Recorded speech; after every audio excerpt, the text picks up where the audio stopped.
गणेश जी को दूर्वा और मोदक चढ़ाने का महत्व क्यों? भगवान गणेश जी को 3 या 5 गांठ वाली दूर्वा, एक प्रकार की घास, अर्पण करने से वह प्रसन्न होते हैं और भक्तों को मनोवांछित फल प्रदान करते हैं। इसीलिए उन्हें दूर्वा चढ़ाने का शास्त्रों में महत्व बताया गया है। इसके संबंध में पुराण में एक कथा का उल्लेख मिलता है। एक समय पृथ्वी पर अनलासुर नामक राक्षस ने भयंकर उत्पात मचा रखा था। उसका अत्याचार पृथ्वी के साथ साथ स्वर्ग और पाताल तक फैलने लगा था। वह भगवत भक्ति व ईश्वर आराधना करने वाले आर्षि मुनियों और निर्दोष लोगों को जिंदा निगल जाता था। देवराज इंद्र ने उससे कई बार युद्ध किया, लेकिन उन्हें हमेशा परास्त होना पड़ा। अनलासुर से त्रस्त होकर समस्त देवता भगवान शिव के पास गए। उन्होंने बताया कि उसे सिर्फ गणेश ही खत्म कर सकते हैं, क्योंकि उनका पेट बड़ा है, इसीलिए वे उसको पूरा निगल लेंगे। इस पर देवताओं ने गणेश की स्तुति कर उन्हें प्रसन्न किया।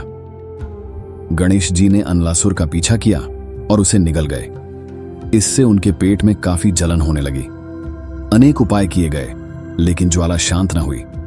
जब कश्यप आर्षि को यह बात मालूम हुई तो वे तुरंत कैलाश गए और 21 दूर्वा एकत्रित कर एक गांठ तैयार कर गणेश को खिलाई, जिससे उनके पेट की ज्वाला तुरंत शांत हो गई।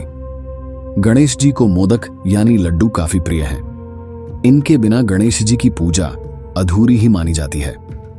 गोस्वामी तुलसीदास ने विनय पत्रिका में कहा है, गाइए गणपति जगबंदन, शंकर सुवर्ण भवानी नंदन, सिद्धि सदन गज बदन विनायक, कृपा सिंधु सुंदर सब लायक, मोदक प्रिय मुद मंगलदाता, विद्या वारिधि बुद्धि विधाता। इसमें भी उनकी मोदक प्रियता प्रदर्शित होती है। महाराष्ट्र के भक्त आमतौर पर गणेश जी को मोदक चढ़ाते हैं। उल्लेखनीय है कि मोदक मैदे के खोल में रखा चीनी मावे का मिश्रण कर बनाए जाते हैं, जबकि लड्डू मावे व मोतीचूर के बनाए हुए भी उन्हें पसंद हैं। जो भक्त पूर्ण श्रद्धा भाव से गणेश जी को मोदक या लड्डुओं का भोग लगाते हैं, उन पर वे शीघ्र प्रसन्न होकर इच्छा पूर्ति करते हैं। मोद यानी आनंद और का शाब्दिक अर्थ छोटा सा भाग मानकर ही मोदक शब्द बना, जिसका तात्पर्य हाथ में रखने मात्र से आनंद की अनुभूति होना है। ऐसे प्रसाद को जब गणेश जी को चढ़ाया जाए तो सुख की अनुभूति होना स्वाभाविक है। एक दूसरी व्याख्या के अनुसार जैसे ज्ञान का प्रतीक मोदक मीठा होता है, वैसे ही ज्ञान का प्रसाद भी मीठा होता है।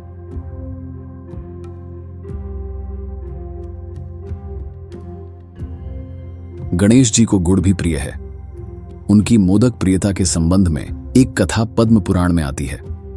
एक बार गजानन और कार्तिकेय के दर्शन करके देवगण अत्यंत प्रसन्न हुए। उन्होंने माता पार्वती को एक दिव्य लड्डू प्रदान किया। इस लड्डू को दोनों बालक आग्रह कर मांगने लगे। तब माता पार्वती ने लड्डू के गुण बताए। इस मोदक की गंध से ही अमृतत्व की प्राप्ति होती है। निस्संदेह इसे सूंघने या खाने वाला संपूर्ण शास्त्रों का मर्मज्ञ, सब तंत्रों में प्रवीण लेखक, चित्रकार, विद्वान, ज्ञान विज्ञान विशारद और सर्वज्ञ हो जाता है। फिर आगे कहा, तुम दोनों में से जो धर्माचरण के द्वारा अपनी श्रेष्ठता पहले सिद्ध करेगा, वही इस दिव्य मोदक को पाने का अधिकारी होगा। माता पार्वती की आज्ञा पाकर कार्तिकेय अपने तीव्रगामी वाहन मयूर पर आरूढ़ होकर त्रिलोक की तीर्थ यात्रा पर चल पड़े और मुहूर्त भर में ही सभी तीर्थों के दर्शन स्नान कर लिए।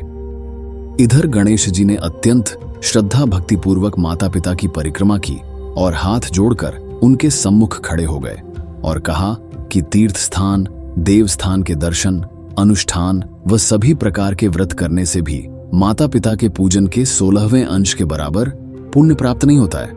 अतः मोदक प्राप्त करने का अधिकारी मैं हूं।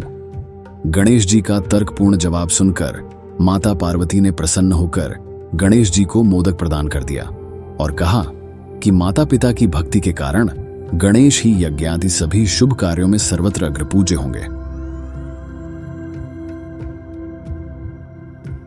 तो दोस्तों, आज की इस रोचक चर्चा में हमने जाना हिंदू रीति रिवाजों और परंपराओं के पीछे छिपे गहरे अर्थ। हमारी संस्कृति सिर्फ आस्था नहीं, बल्कि विज्ञान और जीवन शैली का संगम है। अगर आपको यह जानकारी पसंद आई तो वीडियो को लाइक करें, कमेंट में अपने विचार बताएं और चैनल को सब्सक्राइब करना न भूलें। फिर मिलेंगे अगले एपिसोड में एक और दिलचस्प परंपरा